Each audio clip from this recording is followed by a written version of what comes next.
दिलबहादुर छेत्रीलाई हार्दिक श्रद्धाञ्जली। एउटा कविता वाचन गर्दैछु यो शीर्षकमा। एउटा घाम अनन्त ज्योति सरिका नेपाल साहित्यका, जिउँछौ देह गएर के छ र यहाँ बाँचिरहेछौ सदा। तिम्रो भौतिकता रहेन जगमा, निस्तब्धता छौँ सबै, गाथा कोर्न तयार हरदम भयौँ तिम्रा सदा कार्यकै।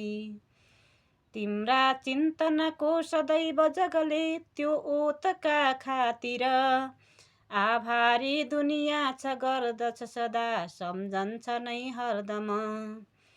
प्याला छन् अनगिन्ती पिउँछ दुनियाँ प्यासी बनी सिर्जना, मेटिन्छन् सबका पिएर मनका त्यो ज्ञानका तिर्सना। तिम्रा भौतिकको अभाव जहिले खड्किरहे तापनि, जिउँछौ पाठकका उदार दिलमा बस्छौ म भित्रै पनि।